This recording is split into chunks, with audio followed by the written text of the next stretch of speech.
आज का हमारा वीडियो क्लासिफिकेशन ऑफ कोर्ट्स को लेकर है और इसमें मैं बताऊंगा कि हमारे जो कोड ऑफ क्रिमिनल प्रोसीजर में कौन कौन से कोर्ट्स होते हैं, कौन कौन से क्रिमिनल कोर्ट्स होते हैं और इसके अलावा और कौन कौन से ऑफिसेस होते हैं या कौन कौन से इंस्टीट्यूशन है, पर्सन्स हैं जो इसमें इम्पॉर्टेंट रोल प्ले करते हैं।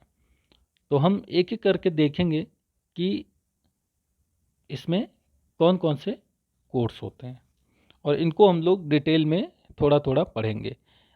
ये हमारा क्रिमिनल प्रोसीजर का पार्ट 3 है। इसमें जो है हम सिर्फ यही देखेंगे कि हमारे सिस्टम में कौन कौन से कोर्ट्स होते हैं और इनकी हायरार्की देखेंगे कि कौन सा कोर्ट जो है ऊपर आता है और कौन सा कोर्ट जो है लोअर कोर्ट्स होते हैं जो जिनके पास पावर कम होता है। इसके पावर के बारे में, इन कोर्ट्स के पावर्स के बारे में हम एक नेक्स्ट वीडियो में हम चर्चा करेंगे कि कौन से कोर्ट के पास कितना पावर होता है, कितने साल तक की सज़ा कौन सा कोर्ट दे सकता है और कितने तक का जुर्माना लगा सकता है। तो आइए हम देखते हैं कि हमारे जो सीआरपीसी है उसमें कौन कौन से कोर्ट होते हैं। यहाँ पे हम लोग क्रिमिनल प्रोसीजर कोड पढ़ रहे हैं तो यहाँ पे मैं क्रिमिनल कोड्स की ही बात करूँगा। अगर मैं यहाँ पे सिर्फ कोड्स कह रहा हूँ तो इसका मतलब यहाँ पे क्रिमिनल कोड्स की ही बात जो है मैं कर रहा हूँ। तो देखते हैं हमारा जो क्लासिफिकेशन ऑफ कोर्ट है ये सेक्शन 6 में डिफाइन किया गया है। ये बताता है कि कौन कौन से जो है क्रिमिनल कोर्ट्स हैं। तो सबसे पहला जो कोर्ट आता है वो हाई कोर्ट आता है। अब यहाँ पे आप कहेंगे कि सुप्रीम कोर्ट मिसिंग कर दिया है, लेकिन सुप्रीम कोर्ट भी एक कोर्ट है जो सुपीरियर कोर्ट है, वो सेक्शन 6 जो है में नहीं आता है, इसीलिए मैंने यहाँ पे इसको नहीं लिखा है। हालांकि सुप्रीम कोर्ट भी एक तरीके से हम कह सकते हैं कि क्रिमिनल कोर्ट, सिविल कोर्ट सब कुछ है सुप्रीम कोर्ट, क्योंकि हाई कोर्ट से जितने भी अपील होते हैं वो सुप्रीम कोर्ट में किए जा सकते हैं। तो हमारा जो कोर्ट स्टार्ट होता है वो सुप्रीम कोर्ट से स्टार्ट होता है। अगर मैं नॉर्मल में जो है लैंग्वेज की बात करूँ नॉर्मली, तो पहले सुप्रीम कोर्ट आता है, उसके बाद हाई कोर्ट आता है, उसके बाद जो है court constituted under any law. मतलब जैसे अलग अलग लॉ, अलग अलग ऑफेंसेस के लिए, अलग अलग स्पेशल फील्ड्स के लिए अलग अलग कुछ कोर्ट्स बने हुए हैं। यहाँ पर मैं आपको ध्यान दिलाना चाह रहा हूँ ट्रिब्यूनल्स की तरफ। जैसे एनजीटी ट्रिब्यूनल है, नेशनल ग्रीन ट्रिब्यूनल, कैट के लिए अलग ट्रिब्यूनल है, सेंट्रल एडमिनिस्ट्रेटिव ट्रिब्यूनल, ईपीएफ का अलग ट्रिब्यूनल बना हुआ है कि ईपीएफ के केसेस, सेबी के केसेस वो अलग ट्रिब्यूनल जो है डील करेंगे। तो इस तरीके से जो है कुछ ऐसे कोर्ट्स बने हुए हैं जो नेशनल लेवल पर हैं। अगला जो कोर्ट आता है हमारा court of session. Session court जो है हर डिस्ट्रिक्ट में होता है और जहाँ पे जो है छोटा टेरिटोरियल ज्यूरिसडिक्शन है वहाँ पे कई बार क्या होता है कि एक ही कोर्ट से जो है काम चला लेते हैं। मतलब छोटे डिस्ट्रिक्ट के लिए जहाँ पे जनसंख्या कम है वहाँ पे क्या होता है कि एक ही डिस्ट्रिक्ट कोर्ट जो है 2-3 डिस्ट्रिक्ट को कवर कर सकता है। नेक्स्ट जो है जुडिशियल मजिस्ट्रेट फर्स्ट क्लास है and in any metropolitan area metropolitan magistrate. तो यहाँ पे जो है कोर्ट ऑफ सेशन के बाद अगर हम बात करें एक सीजेएम का आता है। हालांकि वैसे तो कोर्ट ऑफ सेशन के कंपैरेटिवली ही अगर हम बात करें तो एक जो है एडिशनल सेशन जज भी आते हैं, एएसजे, एक असिस्टेंट सेशन जज भी होते हैं। जो ये पोस्ट जो है अपने केसेस के हिसाब से इसको बना लिया जाता है। हाई कोर्ट जो है इसको बना देता है कि आप जो है इस इन केसेस को डील करें। तो जैसे ज़्यादा केसेस हो जाते हैं तो एडिशनल सेशन जज जो है बना लिया जाता है। जो एडिशनल सेशन जज होता है, हालांकि अगर मैं बात करूं कि एक डिस्ट्रिक्ट में एक ही सेशन जज होता है, लेकिन एडिशनल सेशन जज बहुत सारे हो सकते हैं, कई सारे मिलके एडिशनल सेशन जज हो सकते हैं।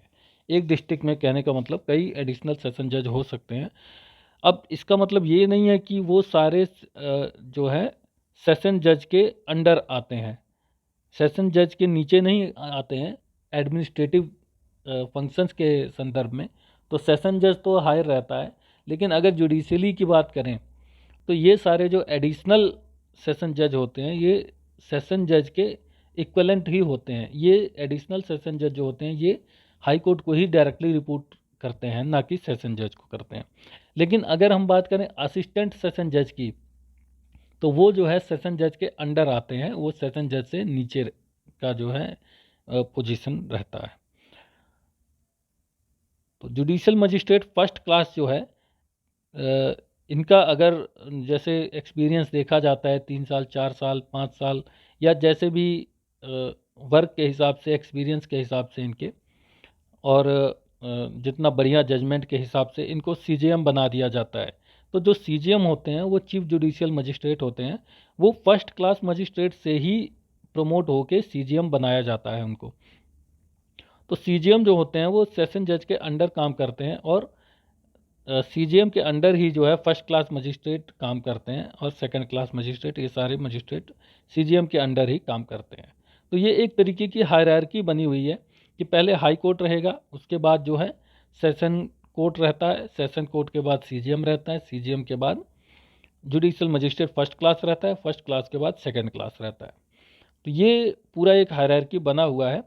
एक दूसरे के मतलब जैसे हाई कोर्ट के कंट्रोल के अंदर जो है सेशन जज काम करते हैं, उनकी डायरेक्शन के अंदर काम करते हैं, वैसे ही सेशन जज के कंट्रोल के अंदर जो है सीजेएम काम करते हैं। तो ऐसे ही जो है ये ऊपर से नीचे ऐसे हायरार्की इनकी बनी हुई है। एक टर्म यहाँ पे हम देख रहे हैं कि मेट्रोपॉलिटन एरिया की बात कर रहे हैं। तो मेट्रोपॉलिटन एरिया वो एरिया होते हैं जो मेट्रो सिटीज़ में होते हैं। मेट्रो सिटीज़ मतलब अगर हम सीआरपीसी के स्पेसिफिकली टर्म्स की बात करें, तो ऐसे टाउन, ऐसे सिटीज़ जहाँ पे 10 लाख से ज़्यादा की आबादी रहती है, उसको जो है मेट्रोपॉलिटन एरिया कहा जाता है। तो वहाँ पे क्या होता है कि सीजीएम नहीं होते हैं, वहाँ पे सीएमएम हो जाता है, तो चीफ मेट्रोपॉलिटन मजिस्ट्रेट। तो वहाँ पे जितने भी मजिस्ट्रेट होते हैं वो एमएम की कैटेगरी में आ जाते हैं, मेट्रोपॉलिटन मजिस्ट्रेट कहलाए जाते हैं। तो जुडिशियल मजिस्ट्रेट सेकंड क्लास जो होते हैं, जैसे अगर आप सिविल जज का एग्ज़ाम क्रैक करके जाते हैं, जो पीसीएस जे के एग्ज़ाम होते हैं जो लोअर जुडिशरी की, वो जो है स्टार्टिंग में सेकंड क्लास जज ही बनाए जाते हैं। यहाँ से एक्सपीरियंस लेके 3 साल 4 साल काम करके वो फर्स्ट क्लास मजिस्ट्रेट बनते हैं, फिर और ऐसे ही एक्सपीरियंस गेन कर करके वो सीजेएम बन जाते हैं, फिर एएसजे बन जाते हैं, सेशन जज बन जाते हैं। तो ये इनका जो है इस तरीके से हायरार्की बना हुआ है, और उसी के हिसाब से इनको केसेस भी डिवाइड किए जाते हैं, उसी के हिसाब से इनके पास पावर भी डिस्ट्रीब्यूट की गई है कि किसके पास कितना पावर है। पावर मतलब यहाँ पे कितने तक के ये ऑफेंसेस ट्राई कर सकते हैं, मतलब जो ज़्यादा ग्रीवियस ऑफेंसेस हैं उसको ऑब्वियसली सेशन जज ट्राई करेंगे। तो ऐसे ही जो है जो तो ग्रेविटी से जो थोड़े लेस ऑफेंसेस है, ग्रेविटी लेस ऑफेंसेस जो कम वेटेज वाले हैं, लेस सीरियस ऑफेंसेस हैं, उसको जे हम सेकेंड क्लास ट्राई करेंगे। तो ऐसे ही जो है इनकी हायरार्की है। एक मजिस्ट्रेट यहाँ पे अगर मैं बात करूँ एग्जीक्यूटिव मजिस्ट्रेट की, ये एक अलग कैटेगरी है।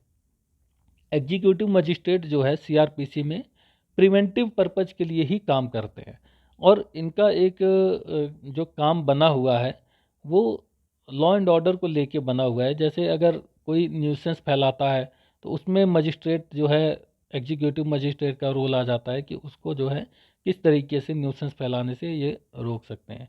जैसे अगर हम सेक्शन 133 की बात करें, 144 की बात करें, 145 की बात करें, यहाँ पे एग्जीक्यूटिव मजिस्ट्रेट का रोल रहता है। ये इंपॉर्टेंट सेक्शंस हैं जो एग्जीक्यूटिव मजिस्ट्रेट को पावर देते हैं एक्ट करने के लिए।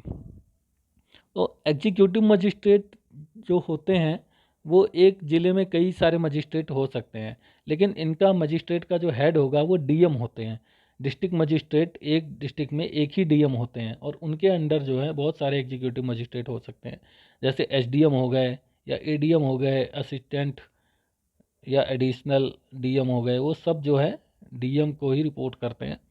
तो इस तरीके से जो है एग्जीक्यूटिव मजिस्ट्रेट का भी फंक्शन बना हुआ है। लेकिन सीआरपीसी में एग्जीक्यूटिव मजिस्ट्रेट का क्या रोल आ जाता है, क्या ये भी क्रिमिनल कोर्ट में काउंट होते हैं?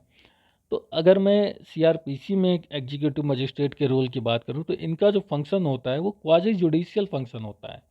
प्योरली जुडिशियल फंक्शन जो है इसको काउंट नहीं करेंगे, और एग्जीक्यूटिव मजिस्ट्रेट के जो भी फैसले होते हैं, जो भी डिसीजन दिया जाता है, उसको जुडिशियल में चैलेंज किया जा सकता है। एप्रोप्रिएट अथॉरिटी पे, एप्रोप्रिएट कोर्ट में। तो इस हिसाब से जो है ये चीज़ें बनी हुई हैं। तो हर डिस्ट्रिक्ट में सेशन जज होते हैं, हर स्टेट में हाई कोर्ट होना ज़रूरी है। और हाई कोर्ट जो है कंसल्टेशन करके स्टेट गवर्नमेंट के साथ, स्टेट गवर्नमेंट जो है कंसल्टेशन करता है हाई कोर्ट के साथ, और उस हिसाब से कितने, मतलब किस स्टेट में कितने सेशन होने चाहिए और कितना डिवीज़न होना चाहिए, उस हिसाब से हाई कोर्ट के साथ ये मिलके सेशन जो है बनाए जाते हैं। तो जो है ये है क्लासिफिकेशन ऑफ कोर्ट्स। और अगर मैं बात करूं इसमें कुछ कुछ जगहों पे स्पेशल जुडिशियल मजिस्ट्रेट की, तो स्पेशल जुडिशियल मजिस्ट्रेट भी जो है कभी कभी स्पेशल फंक्शंस के लिए, पर्टिकुलर केसेस के लिए, पर्टिकुलर टाइम के लिए सेंट्रल और स्टेट गवर्नमेंट जो है के साथ, जो है हाई कोर्ट की कंसल्टेशन के साथ इनको भी जो है बनाया जा सकता है स्पेशल जुडिशियल मजिस्ट्रेट। ऐसे ही जो है स्पेशल एग्जीक्यूटिव मजिस्ट्रेट भी बनते हैं स्पेशल फंक्शंस के लिए। इनके अलग अलग क्वालिफिकेशंस हैं, अलग अलग जो है एलिजिबिलिटी क्राइटेरिया बना हुआ है। और ये सुबॉर्डिनेशन का भी इसमें जो है सेक्शन 15 जो है वो ये कहता है कि हर चीफ जुडिशियल मजिस्ट्रेट जो होगा वो सेशन जज के सुबॉर्डिनेट होगा, मतलब सेशन जज के अंडर ही वो काम करेगा। तो ये जो कोर्स बना हुआ है, जो मैंने नंबरिंग की हुई है ऊपर से नीचे तक, ये एक हायरार्की है। इसमें जो है इसी हिसाब से इनके पावर भी बटे हुए हैं।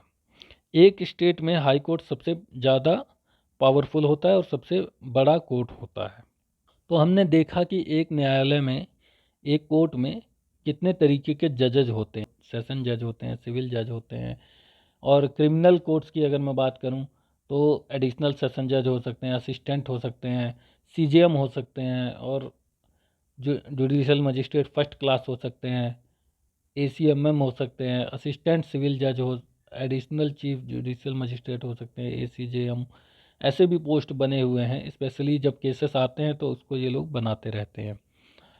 और जो इसमें इम्पोर्टेंट रोल प्ले करते हैं वो आ जाते हैं पब्लिक प्रोसिक्यूटर्स। तो पब्लिक प्रोसिक्यूटर सेक्शन 2U में डिफाइन है। ये लोग जो है अपॉइंट किए जाते हैं सेक्शन 24 में, और ये जो है काम करते हैं प्रोसिक्यूशन का on behalf of central government और स्टेट गवर्नमेंट। जैसे भी जिसका केस रहेगा उस हिसाब से जो है ये हेल्प करते हैं, सज़ा दिलवाते हैं अपराधियों पे। अब क्योंकि हम लोग जानते हैं कि जो भी ऑफेंसेस होते हैं, जो ज़्यादातर ग्रीवियस ऑफेंसेस होते हैं, वो किसी, मतलब इंडिविजुअल के अगेंस्ट तो होते ही होते हैं। आपने किसी को मार दिया, या किसी पर्सन ने किसी का साथ डकैती कर ली, रेप कर दिया, ये तो मतलब इंडिविजुअल ऑफेंसेस तो है ही ये। लेकिन इंडिविजुअल के साथ साथ ये स्टेट के अगेंस्ट भी ऑफेंस है। तो इसीलिए क्या होता है कि स्टेट गवर्नमेंट यहाँ पे स्पेशल अपना वकील बैठाती है, जो इन पर्सन्स को, जो समाज में फैले हुए अपराधी हैं, उनको सज़ा दिलवा सके, उनके जिन्होंने गलत किया है उनको जो है सही सज़ा मिले, प्रोसिक्यूट करें। ये जो है पब्लिक प्रोसिक्यूटर का काम होता है, और ये गवर्नमेंट के बिहाफ पे ही केस फाइट करते हैं, उनके डायरेक्शन पे केस फाइट करते हैं। तो पब्लिक प्रोसिक्यूटर होते हैं, उनके अंडर असिस्टेंट पब्लिक प्रोसिक्यूटर भी आते हैं। अब एक डिस्ट्रिक्ट में जो है एक पब्लिक प्रोसिक्यूटर होता है, और उसके अंडर बहुत सारे असिस्टेंट पब्लिक प्रोसिक्यूटर हो सकते हैं। एपीपी का या एपीओ का एग्ज़ाम्स भी जो है कराया जाता है। वेरियस जो स्टेट कमीशंस होती हैं वो अपने अपने स्टेट के में एपीओ के एग्ज़ाम्स भी करा के जो है उसको भर्ती कर सकती हैं। या तो फिर जो लोकल बार होता है डिस्ट्रिक्ट का, वहाँ पे बार में जो अच्छे वकील होते हैं और जो अच्छा काम करते हैं, जो मतलब एक्सपीरियंस होते हैं, उनको भी जो है स्टेट गवर्नमेंट पीपी बना सकती है। इसका भी एक क्राइटेरिया है कि वहाँ के जो डिस्ट्रिक्ट का डीएम है उसके लिस्ट में उसका नाम होना चाहिए एपीपी बनने के लिए। तो ये सब चीज़ें जो हैं जो है ध्यान में रखी जानी चाहिए। तो अगर आपको पीपी बनना है, पब्लिक प्रोसिक्यूटर बनना है, तो आपके पास 7 साल तक का एडवोकेसी का एक्सपीरियंस होना चाहिए। और अगर आप स्पेशल पब्लिक प्रोसिक्यूटर बनना चाहते हैं, मतलब स्पेशल पब्लिक प्रोसिक्यूटर की वैकेंसी तभी निकलती है जब किसी स्पेशल केस में उनकी ज़रूरत होती है, तो वहाँ पे जो है 10 इयर्स का एक्सपीरियंस होना ज़रूरी है। एक सवाल यहाँ पे आता है जो कभी कभी बहुत डिस्कस किया जाता है कि क्या कोई police officer assistant public prosecutor appoint किया जा सकता है कि नहीं। तो ऐसा किया जा सकता है, पुलिस ऑफिसर को एपीपी जो है अपॉइंट किया जा सकता है, लेकिन उसके लिए कुछ कंडीशंस होती हैं।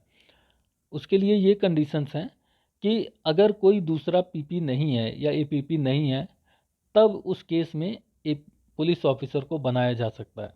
और पुलिस ऑफिसर को उसी केस में एपीपी बनाया जाएगा जब जिसने जो है इन्वेस्टिगेशन में पार्ट जो है उस केस में इन्वेस्टिगेशन ऑफिसर वो ना रहा हो, इन्वेस्टिगेशन में उसने पार्ट ना लिया हो। और दूसरा कंडीशन ये है कि वो इंस्पेक्टर रैंक से नीचे नहीं होना चाहिए, उसके नीचे जो है एपीपी नहीं बनाया जा सकता। तो ये डीएम जो है, डिस्ट्रिक्ट मजिस्ट्रेट जो है, ये बेसिकली अपॉइंट करते हैं अगर एपीपी उस डिस्ट्रिक्ट में ना हो तो पुलिस ऑफिसर को ये एपीपी बना सकते हैं। अगला जो हमारा एक और इम्पोर्टेंट जो इंस्टीट्यूशन के बारे में हमें जानना जरूरी है वो हो जाता है डायरेक्टरेट ऑफ प्रोसिक्यूशन। तो ये सेक्शन 25A में जो है ये डिफाइन किया गया है, ये स्टेट गवर्नमेंट के द्वारा इस्टेब्लिश किया गया है और ये home department of state government का के अंडर जो है ये काम करता है। और जो पब्लिक प्रोसिक्यूटर होते हैं वो इसी डायरेक्टर ऑफ प्रोसिक्यूशन के अंडर काम करते हैं। अब पब्लिक प्रोसिक्यूटर का काम क्या होता है, वो एक तरीके से मीडिएटर का काम करता है, मतलब स्टेट गवर्नमेंट की बातों को कोर्ट्स के सामने रखता है। तो वो एक तो एडवोकेट है, बार का मेंबर भी होगा, और दूसरा जो है स्टेट गवर्नमेंट को रिप्रेजेंट भी करेगा। तो उसका जो लिंक होता है वो एग्जीक्यूटिव और जुडिशरी के बीच का होता है, कि एक दूसरे के बीच में लिंक का काम करता है, वो कड़ी का काम करता है। इसीलिए जो है वो administrative control of head department के अंडर आता है और स्टेट गवर्नमेंट या सेंट्रल गवर्नमेंट के आदेश पर ही पीपी को काम करना पड़ता है। तो ये कुछ इंस्टीट्यूशंस थे जिनके बारे में हमने देखा। तो PP, APP, directorate of prosecution, magistrates की बात की हमने, डीएम की बात की, एडवोकेट्स की बात की। एडवोकेट्स वो होते हैं जो कोर्ट के ऑफिसर्स होते हैं, गवर्नमेंट नहीं होते, ये प्राइवेट्स जो होते हैं, ये भी जो है जस्टिस को दिलाने में एक इम्पॉर्टेंट रोल प्ले करते हैं। तो जजेस की बात की, मजिस्ट्रेट की बात की हमने, तो ये सारे जो लोग हैं ये जुडिशरी का जो है इंस्टीट्यूशन का में इम्पॉर्टेंट रोल प्ले करते हैं ये सारे लोग। तो इनके बारे में हमने जाना कि कौन कौन से कोर्ट्स होते हैं और क्या क्या और कौन कौन से पोजीशंस होती हैं इसमें जो इम्पोर्टेंट रोल प्ले करती हैं। अब नेक्स्ट वीडियो में हम लोग देखेंगे कि कौन से मजिस्ट्रेट के पास कितनी कितनी पावर्स होती हैं। ऐसे ही एक एक करके हम आगे बढ़ते रहेंगे। तो ये था हमारा आज का वीडियो। आशा करता हूँ कि आपको समझ आया होगा, और आप अगर कुछ भी पूछना चाहते हैं अपने डाउट्स, तो आप मुझ हमसे कमेंट बॉक्स में पूछ सकते हैं। मिलते हैं आपसे नेक्स्ट वीडियो में, तब तक के लिए जय हिंद, जय भारत, थैंक यू।